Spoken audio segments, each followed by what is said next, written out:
El proyecto agroforestal pues está conformado por el azaí, que es un proyecto del cual vamos nosotros a aprovechar la fruta como tal. Tenemos el balso y el canalete, que son los dos maderables para hacer el aprovechamiento forestal. A ver, en cuanto al proyecto como tal, pienso que la implementación del cultivo fue como algo que me llamó la atención, ya que, digamos, teníamos algunas controversias, ¿cierto? Porque la experiencia que nos ha dado, si nosotros sembrábamos, yo les decía, si yo siembro el azaí a cierta distancia del balso, cuando vaya a tumbar el balso, voy a perjudicar el azaí. Entonces, eso es algo que... ¿sí? En cuanto a lo organizacional, pues la experiencia que he tenido ha sido muy grata, porque por medio de la creación de la asociación, he conocido personas que jamás pensé que iban a estar en nuestro entorno, y eso, digamos, ha servido como para la convivencia, ¿no? Y uno empieza a tener ese punto de detalles y a conocer personas de que uno dice, bueno, qué magnífico que llegaron, y uno ese aprendizaje día a día lo hace como más humano, más que todo, que es lo importante. El problema de trabajar solo es que es complicado. La razón es simple. Si yo quiero llevar una fuerza hacia un lugar, ¿cierto?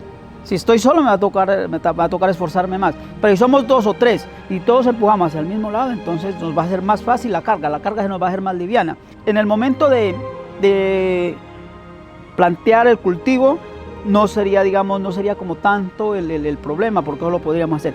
Pero ya viene la problemática que nos va a presentar, y siempre ha sido uno de los causales, es la transformación y la comercialización. Son los picos de botella que tenemos aquí en el Putumayo. Entonces, eso que nos ha llevado a que si nosotros no estamos organizados, no vamos a ser competitivos.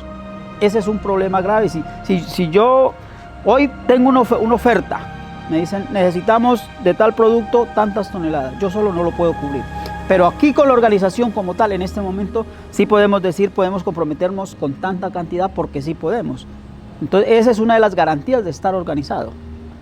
El error más grande que se pudo cometer, o que cometieron algunas personas, fue que las plantas, como llegaron de vivero, inmediatamente las pasaron a campo. Cuando estas plántulas se las pasa a campo directamente, sin darles un proceso de adaptación al clima, al medio ambiente, al sol, entonces ellas sufren esa transición. Entonces, por eso es que yo he escuchado a muchos que dicen, no, es que a mí se me murieron las plántulas, empezó a marchitarse, a amarillar, pero es porque la planta no tiene la capacidad de absorber los micronutrientes que te ofrece el sol o el nitrógeno, que lo podemos encontrar en el aire. Entonces, cuando la plántula, ella llega y empieza a hacer esa adaptación, entonces ella simplemente, cuando yo hice el trasplante, yo no tuve ese problema. No, mire, algo que me llamó la atención es que, bueno, los técnicos, con el debido respeto y del vivero, a mí me dijeron, Adán, las plántulas, usted como las llega allá, no puede sacarles la tierra de la raíz, bueno, sí, una cantidad. Y resulta que por circunstancias me salieron como unas 50 plántulas, se derraizaron en la llevada, porque a mí me tocó transportarlas de donde me las dejó el carro, en lomo de bestia, como 40 minutos más o menos las entré. Entonces, en lo que yo las transportaba, algunas yo las transporté en canastas. Cuando yo las llegué allá, al bajarlas, el trabajador, al bajarlas, él no las cogió, como estaba en verano, entonces se salieron. Entonces, mucha plántula quedó a raíz abierta. Entonces se perdió. Entonces la preocupación mía fue esa. Entonces, ¿yo qué fue lo que hice? Lo que hice fue humedecer las plántulas, y esas plántulas yo las sembraba en horas de la tarde, donde no les llegaba el sol, en su mayoría. Y pues conté con suerte, porque justamente llegó el invierno y eso me ayudó y no se me murió una plántula. Entonces, la enseñanza es que muchas veces, a veces de los tropiezos, uno aprende algo. Entonces, y ahora aquí un amigo iba a llevar unas plántulas y dije, vea, ¿sabe qué haga? No se lleve toda esa tierra, sáquelas, porque usted las va a sembrar bajo rastrojo. Entonces no va a tener ningún problema y va a ser más fácil para que la plántula se le adapte. Entonces fue un aprendizaje que yo tuve en ese trámite.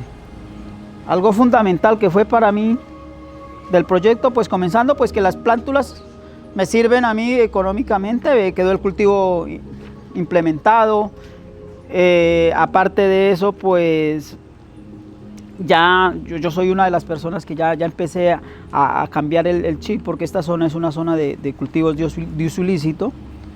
Entonces, cuando uno empieza a mirar el panorama de otra manera, que trabajar con lo lícito es rentable. Entonces, esto me abrió, digamos, una ventana para poder implementar y darme cuenta del daño que se está causando al medio ambiente. Entonces, cuando uno empieza a tener esa conciencia, eso hace que las cosas que se están haciendo con esfuerzo valgan la pena. Entonces, este proyecto ha valido la pena porque estamos aportando un poquito, para la transformación de este país, tanto para el mejoramiento ambiental, que lo necesitamos, porque el cambio climático es drástico. Pero lo más, digamos, lo más elemental es que con esto, si podemos alcanzar a disminuir la guerra, yo estaría totalmente feliz de haberlo logrado. Y eso es un paso que debemos de empezar, y que a las futuras generaciones nosotros tenemos que dejarles enseñanza, que lo lícito va sobre lo ilícito. No hay más que decir, son cosas admirables. Tratar de que no sea económicamente, pero sí buscar estos proyectos que vengan acompañados de la soberanía alimentaria. Ese es un gran auge que nosotros le podemos dar un cambio, porque es que cuando nos dan plata la cosa es totalmente contaminante. Pero si nosotros empezamos a implementar lo que es seguridad alimentaria, créame que los proyectos van a funcionar.